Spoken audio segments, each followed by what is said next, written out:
So this video, I'm gonna be a little bit more vulnerable than I usually am. A little bit more open to just getting my thoughts fleshed out and really just being my authentic self, right? So I've been having this thing, right?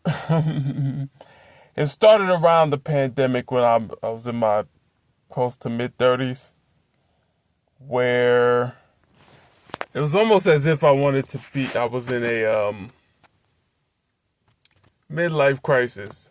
So a midlife crisis is not always a bad thing. It's just kind of like, hey, you may not be where you want to be in life, or you might not. You might come to the realization that you didn't really get those proper lessons that you probably should have got years ago. And there's no timeline, right? I don't believe in like certain things you have to accomplish by a certain age, but that was just for me, my own understanding of where I wanted to be. I wanted to get these things rather done quickly, meaning I wanted it to kind of be behind me so it wouldn't have to really affect my mindset. So, I went on this journey of accumulating skills. So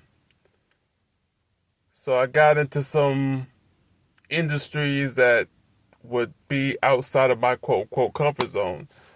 One of which was a concierge. So a little bit of backstory. I came from working for a family business for about 7 years.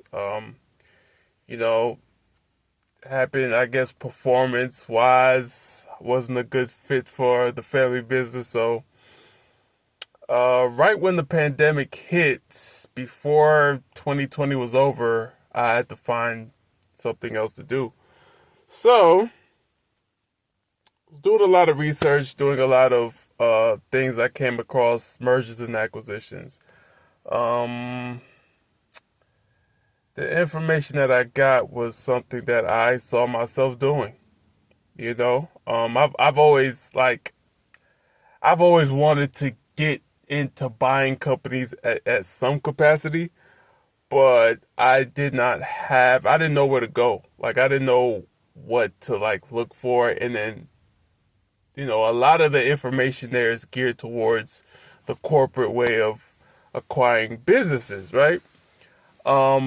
This particular information, it wasn't a get rich scheme-ish kind of information, and but it was thorough in a way that it can be done on an entry level basis, right? And this the person that was teaching it has done it since the 80s. So who better to do it than someone that has been doing it, and he was also a retired attorney. So I delved into, he had a challenge in 2020. Around the same time I made that other video about Grant Cardone 10X business conference or whatever. Yeah, that's around the same time that happened. So anyway, so I ended up working as a, no. First, I worked as a warehouse. I worked in a warehouse because at the time I just needed some money, and I needed something that was close to home, and it was a good fit actually. I didn't really I really wasn't there to get skills at that point. I really was just trying to get some income. So I ended up doing a warehouse, broke my freaking back doing it. Then I've been there like a couple of months, and and that was that. So I told myself, like, I am not doing any type of back-breaking work. I'm gonna get into something where I can learn something to be outside my comfort zone, because I can't go back to the warehouse. So, got a story about going back to the warehouse. Stay tuned. So, I ended up getting a concierge job. So I'm looking at some other information about possible industries to get into Africa, diaspora. Um, that's kind of like a different project that I'm working on. And one of the ideas that a lady was teaching about was a concierge, in emerging markets in Africa. So I'm like, hey, that might be something I might be interested in doing something for the hospitality. So I don't know if you want to call it manifestation. I think that's really what it was. But I ended up securing a, a, a job as a concierge. I started off as a pool attendant, and then I ended up getting promoted as a parking attendant, and then I went to do full time as a concierge. And those two jobs before were part time. It was just on the weekend. And yeah, so I ended up learning a lot about just like working in an environment that was, well, let's just say high net worth. It's people with high net worth that's higher than the average can live at these places. And there's a way you have to conduct yourself. And I'm based in the Atlanta area, so the place was in Midtown, and I also had another site in Buckhead. So these are people that are content creators, people that sold their companies for millions, multi-millions of dollars. And people that were working for, or doctors, or they were working at the top four accounting firms, those type of individuals. All this is out without a college degree. I don't have a college degree. College dropout. You know, I've always wanted to get my information the unorthodox way. So, but anyway, ended up there for 2 years. Uh, I got this thing where when I become extremely bored, I I can't stay at a job where I feel like I'm hitting a ceiling or there's nowhere else to go. I'm always gonna have to like climb for something. Like my it's like my brain has to be stimulated. Like my father has the same thing. It might be ADHD, although I have not been diagnosed. I feel like it might be some form of it. I don't know. I'm not too well versed. And maybe sometime in the future I'll go and I'll go check it out. I don't think nothing is wrong. It's just like some people are just mentally built different. And so I've always, and I started not liking the job. It was always like I was working overnight, and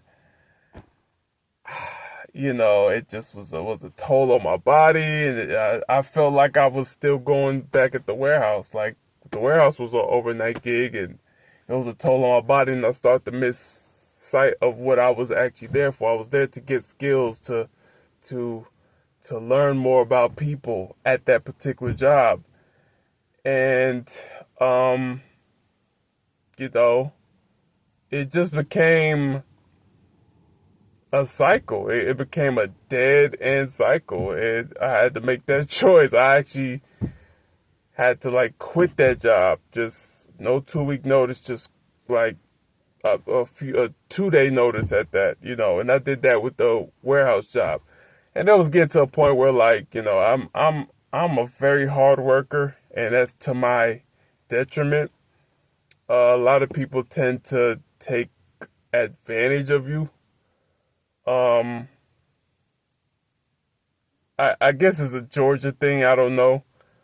I don't know. I don't know. Maybe it's something like that where you live at. But yeah, it's just like people tend to take advantage of it, and then they try to overwork you. And it's like the hard work comes from the pride that I have that I'm representing myself. And I would think that the people that I'm working alongside would have that same type of pride and know that we have an end user that that we need to cater to, and we need to provide the best level of service for the people that spend the money.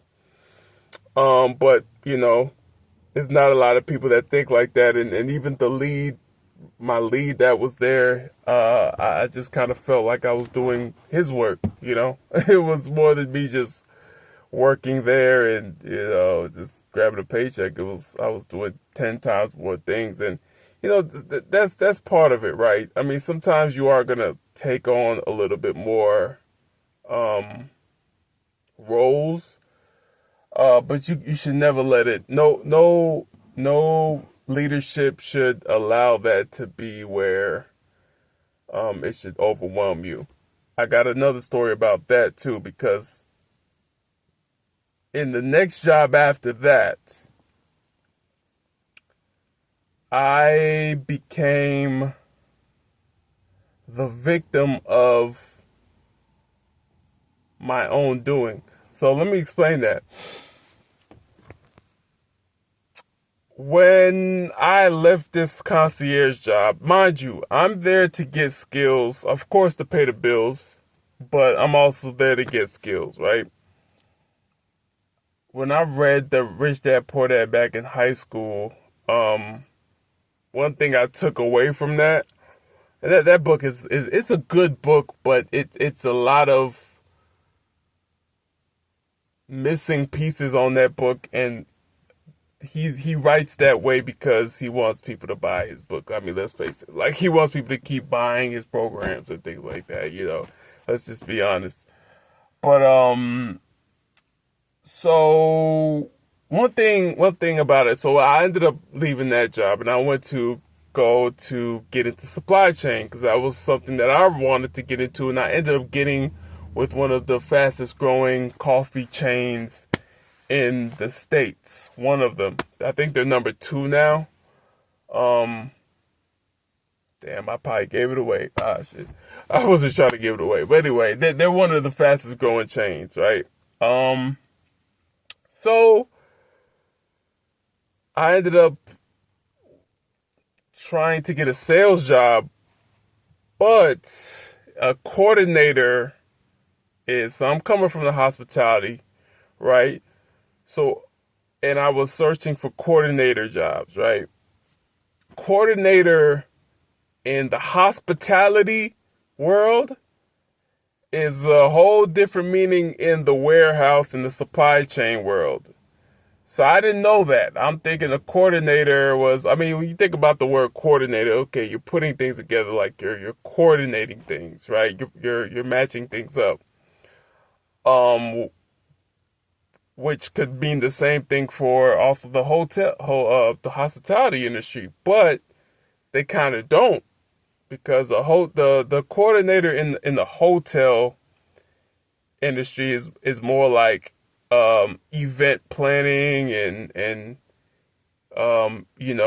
making sure everything is running smoothly, which is the same thing that they do in the warehouse. However, with hospitality, you have to sell. You got to sell. A big part of being a coordinator in the hospitality industry is that you got to sell. You got to be on the phone. You have to close deals.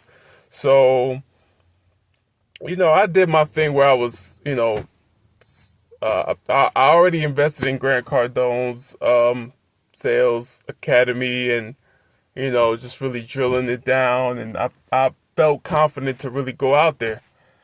So I ended up getting with this coffee brand, and I applied for the new store coordinator role, right? So the new store coordinator role is basically somebody that contacts the new store person that's in charge of setting up the new stores that are opening up for the franchisees, and they basically have to pick all the items for that store. They put them on a pallet, and they yeah, I mean, so basically they put them on a pallet and they ship them off to the stores in the truck. They got to make sure everything is on point and make sure everything is, put together. And a lot of that you got to do like a lot of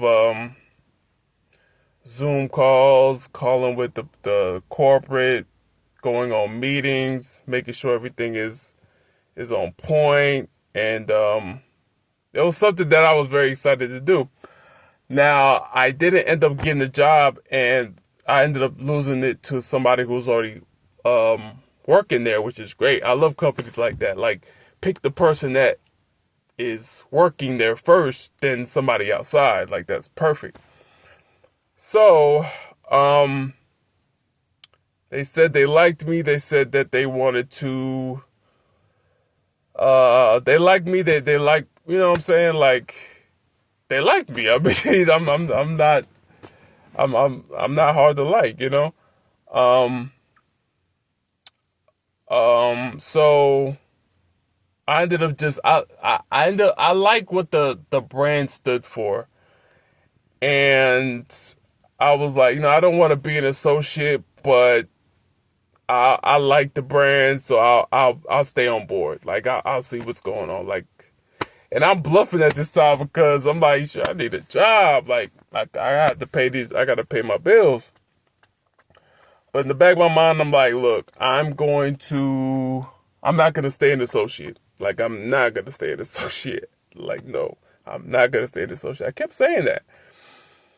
So I ended up being an associate, learning the ins and outs of everything. And mind you, this is like my whole thing about jobs and things like that, is learning everything I can about my role and seeing what I can do to apply it. Whether it be setting up my own business or consulting for other people. That's just really what it is. So what I ended up doing is, it's a bird over there, so I'm kind of messing with it. What I ended up doing is I just ended up putting my head down and just really grinding it out and just being about business. And then a position opened up in about a loader, a PM lead, and that person's gonna know a little bit more about the driving side of it, like coordinating where the pallets have to go per store. You have to be in between the transportation and also the warehouse associates. So that was kind of something that I wanted to be a part of. And mind you, I had no warehouse experience other than the other warehouse job that I had, but that was like far from what I was doing before, because this one required actually brain power. Like, I had to know what I was doing, and I had to be in charge of 3 people.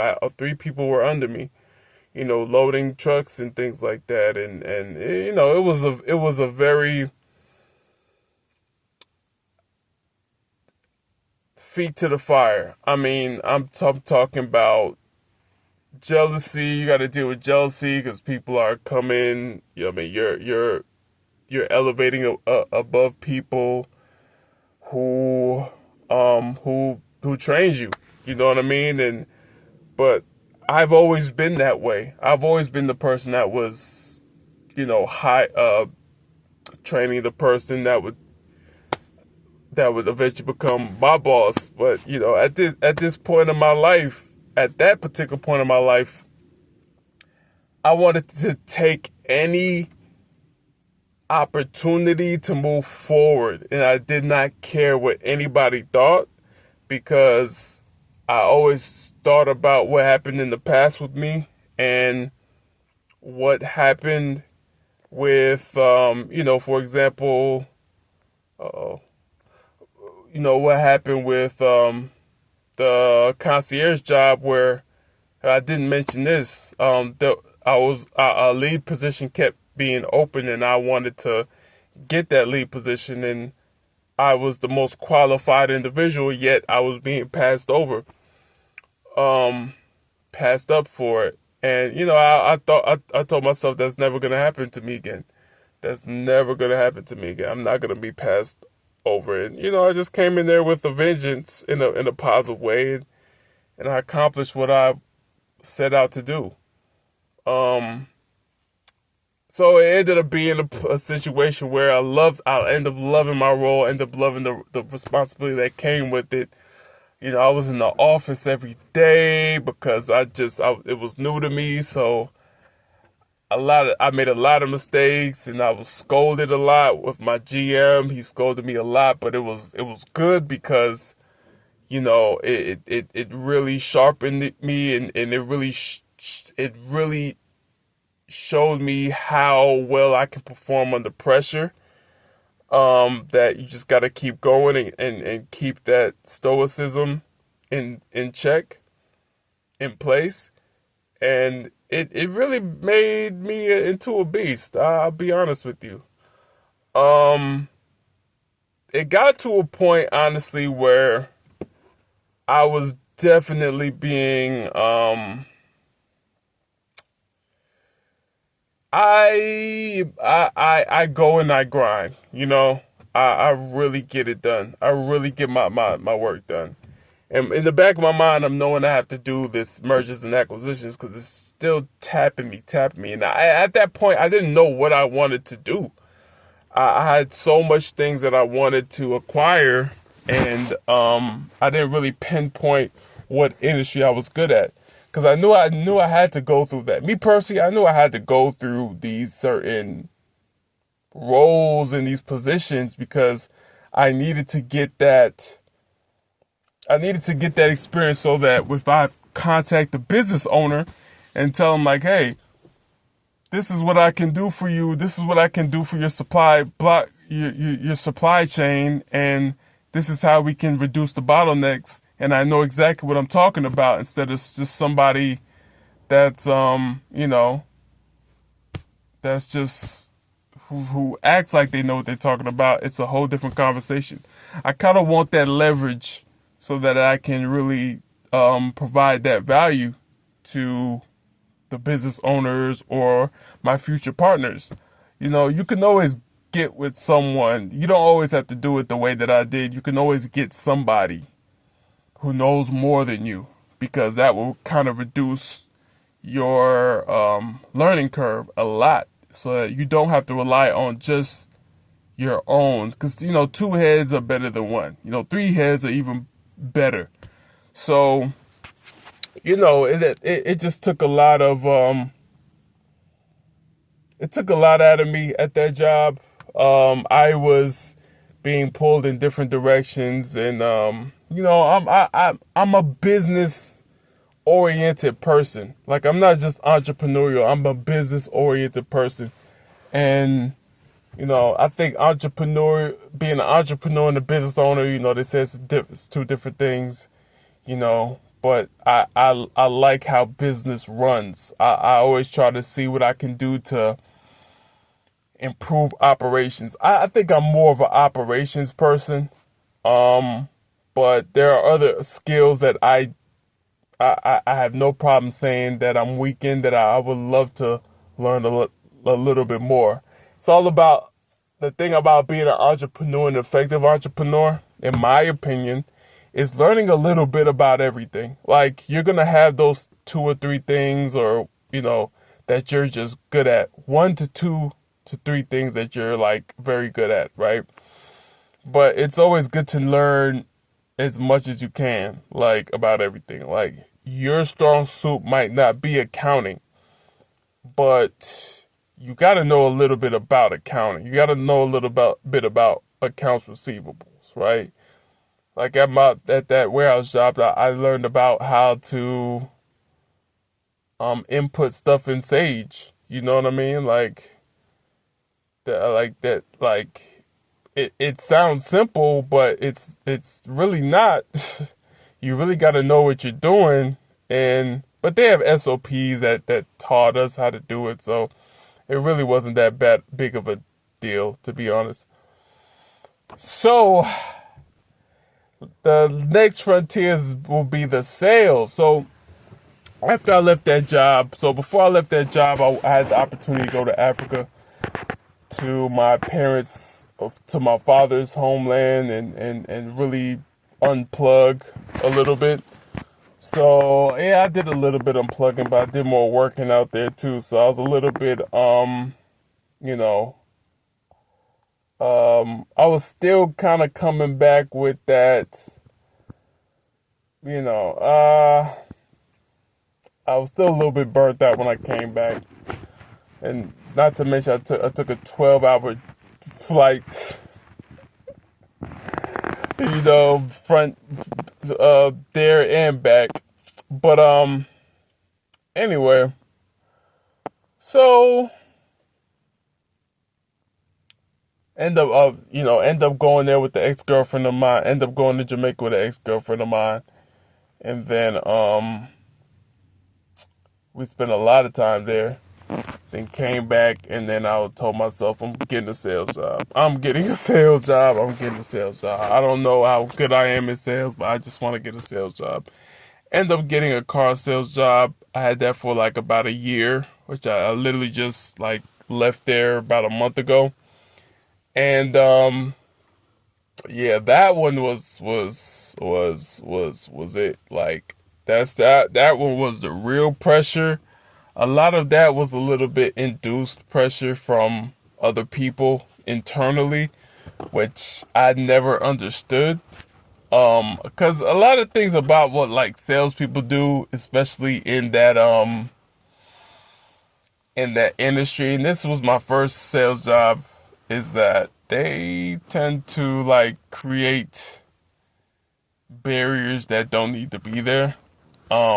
But anyway, I was at a subprime market, and I learned a lot though. I learned a lot about like negotiation. I can't say I'm the best salesperson in the world or anything like that. Definitely not. And that's not what I came there to do. I really came there to get a little bit more comfortable with my sales approach, learning how to build rapport, learning how to close deals, learning how to negotiate, learning from my management on how to properly close deals and what to really look for, because certain things that you can learn from a veteran that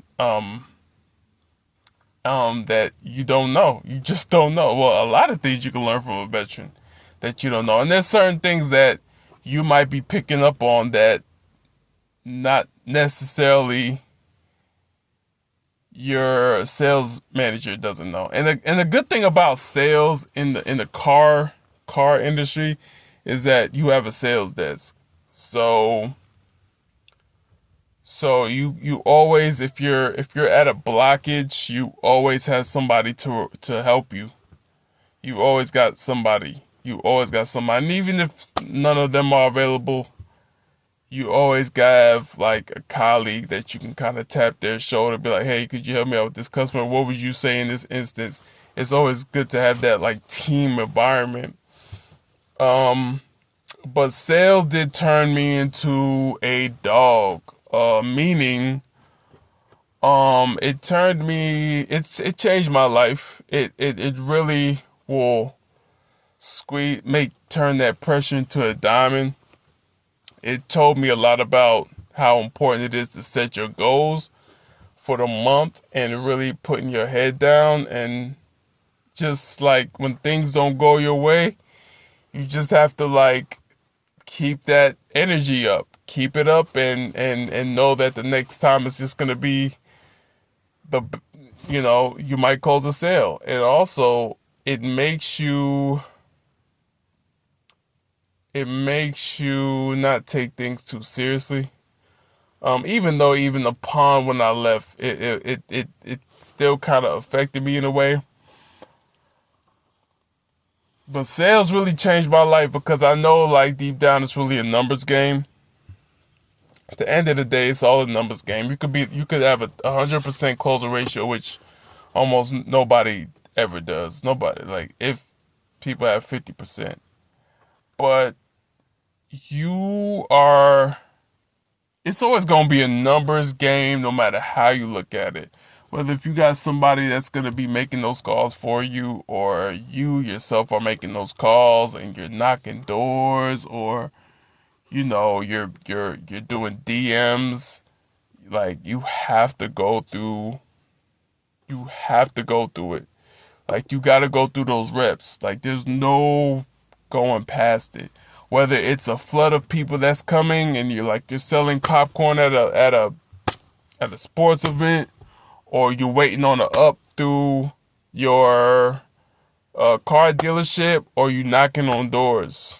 Like it's all a numbers game. And sometimes even with mergers and acquisitions, you got to go through at least 100. That's what all mergers and acquisitions gurus are going to teach you.